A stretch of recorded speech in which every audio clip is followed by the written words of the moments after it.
199 का भी बेच सकता है, 198 का भी बेच सकता है, इससे कम मैं बेचूंगा नहीं। तो ये क्लोज टू 200 है, तो मतलब ये भी लिक्विड है।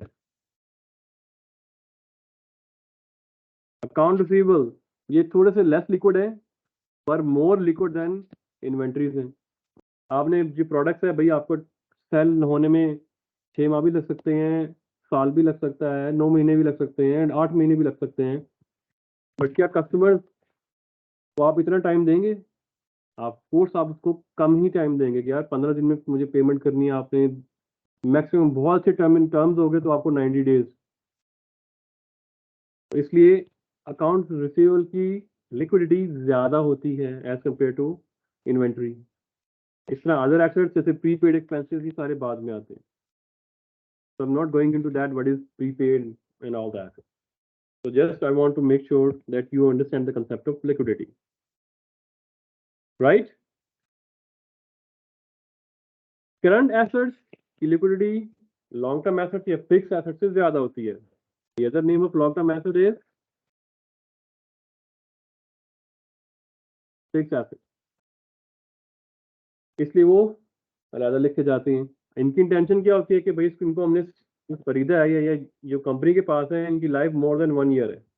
ऑफ कोर्स आप plant property equipment this furniture इस एसी जो यूज हो रहा है कंपनी में, वो हर साल तो रिप्लेस नहीं करते, और वो इलिक्विड होता है as compare to current assets.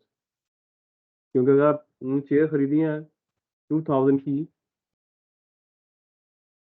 अब कंपनी मार्केट में जाएगी, क्या वो 2000 की बिकेगी? वो आपसे कहेंगे भाई आपने यूज किया है इसको 3 साल यूज किया, तो हम तो 200 से ज्यादा आपको पे ही नहीं करेंगे। तो these are less liquid assets और इलिक्विड एसेट्स सबसे पहले आता है।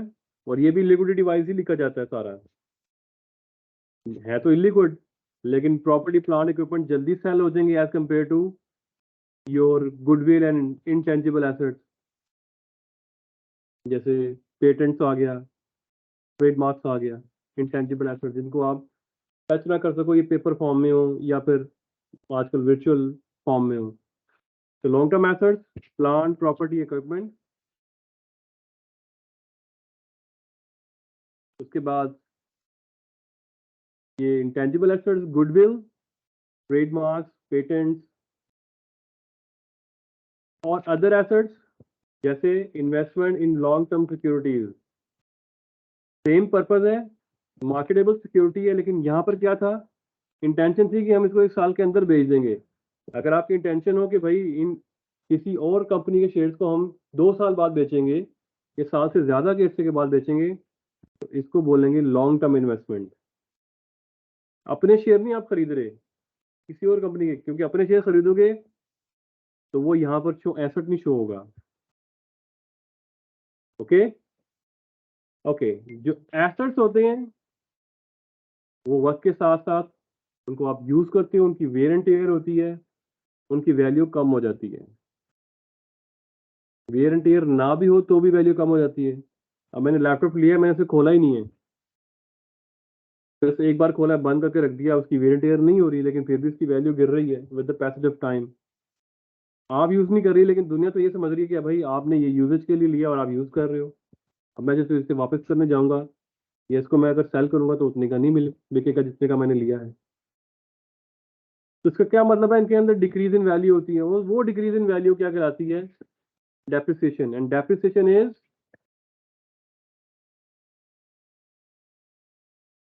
Non cash expense. वाई?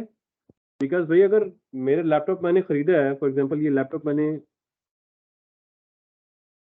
अगर 5 लाख का ये लैपटॉप खरीदा है, राइट, और 1 महीने बाद मैं इसको सेल करना चाह रहा हूँ, ये बिक रहा है 430 का, ये 70,000 का डिफरेंस है, मैंने अपनी पॉकेट से तो नहीं दिया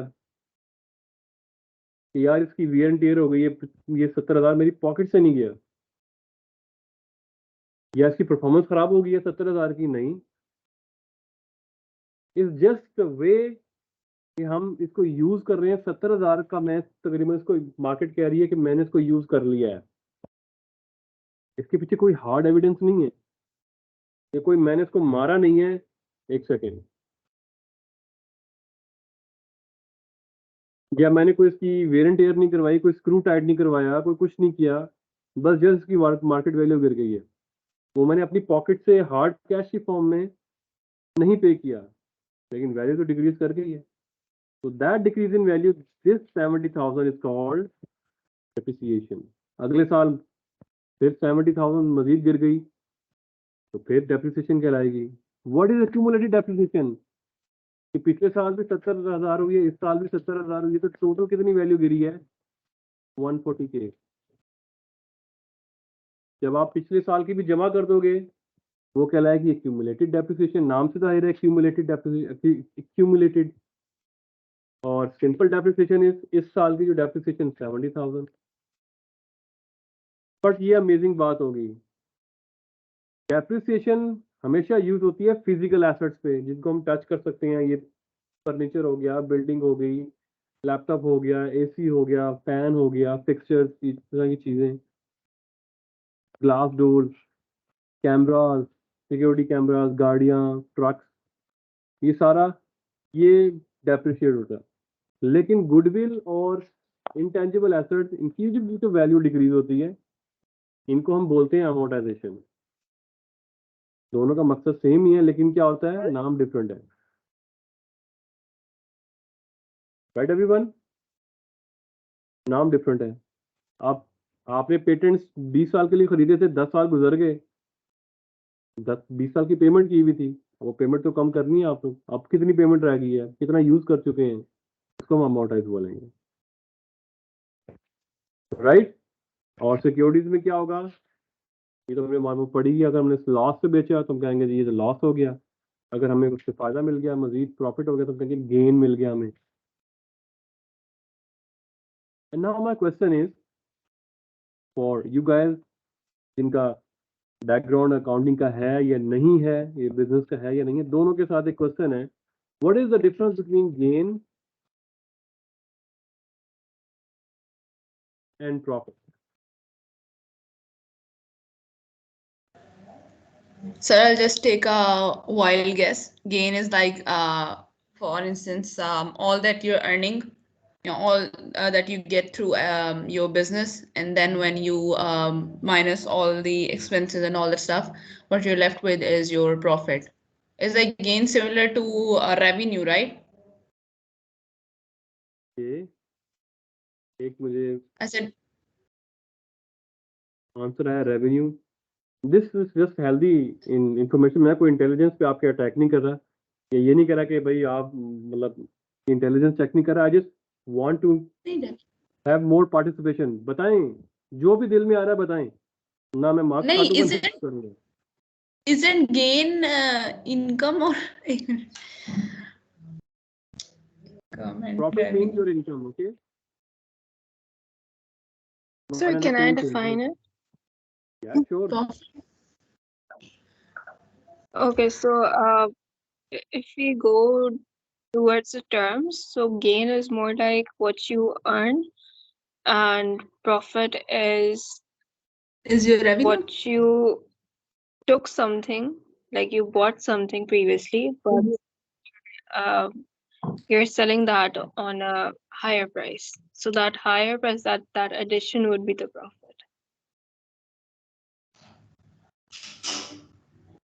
Okay. Boys, रोजा लग रहा है क्या? पार्टिसिपेशन करो यार, बताओ मुझे गेन और प्रॉफिट में फर्क क्या है?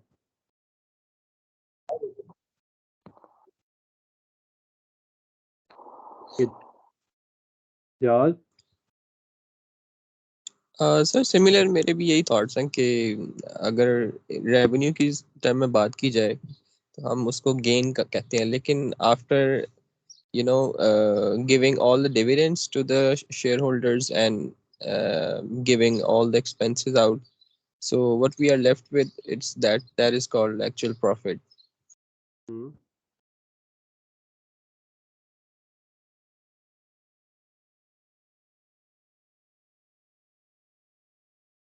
ओके नोमान, आपने क्वेश्चन किया था, मैं अभी देखा, मैंने इसलिए आपसे कहा था आप मुझे इंटरप्ट कर देकर मुझे बता दिया करें Is dividend also comes in liabilities? No. Dividend is a part of payment to your shareholders, owners of the company.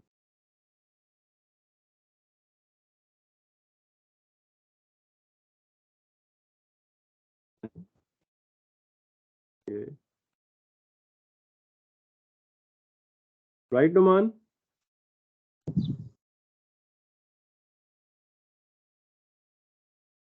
Jafar, Zubair, sir आपकी Shuja. आवाज नहीं आई सही जब आप आंसर कर रहे थे। मैं कह रहा था कि डिविडेंड पे किया जाता है ऑनर्स को, लायबिलिटीज जो पे की जाती हैं वो आउटसाइडर को की जाती हैं, राइट? जैसे इंटरेस्ट पे किया आपने, आउटसाइडर को पे किया, जिसने आपको लोन दिया उसको आपने इंटरेस्ट पे किया।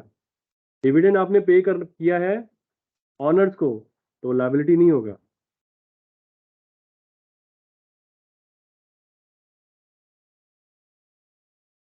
Numan, got it?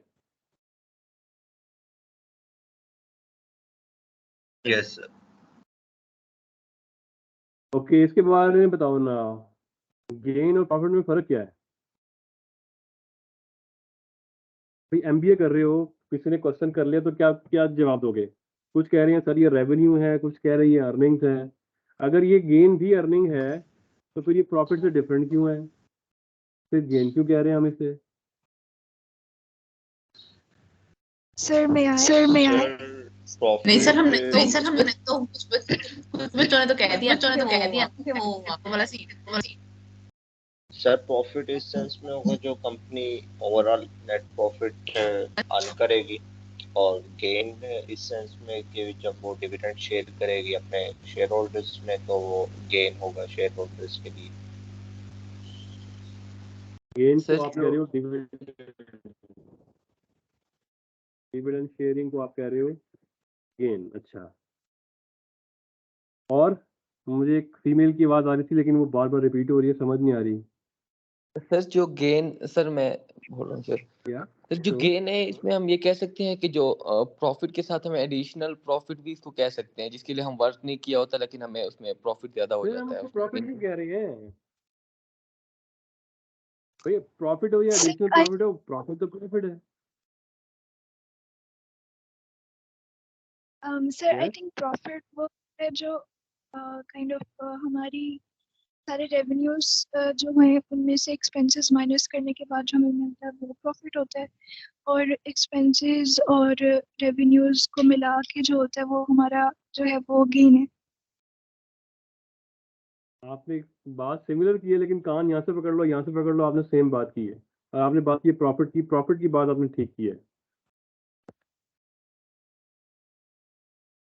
सर जो रेगुलर एक्टिविटीज में हमें जो इनकम ड्राइव हो रही होती है उसको प्रॉफिट कह सकते हैं, और जो जो इन्वेस्टमेंट पे हम टाइम के साथ इन्वेस्टमेंट कर रहे होते हैं सर, उसमें जो इनकम ड्राइव होगी उसको गेन कहेंगे। इंटरनेट से तो नहीं पढ़ा? No sir. Good, very good answer. देखो, बिजनेस जो सेटअप किया जाता है किस लिए किया जाता है? ये रॉ मटेरियल हम परचेज करेंगे, यस सर। प्रोसेस करेंगे, इसको सेल करेंगे, सेल करने के बाद क्या करेंगे? Sale minus all cost, profit कमाएंगे, right everyone? Sale minus cost Yes, sir. करके प्रॉफिट कमाएंगे। ये प्रॉफिट आपको किस पे आ रहा है? जो आप गुड्स बना रहे हो, आपकी प्राइम जो प्रोडक्ट आप उसको सेल कर रहे हो,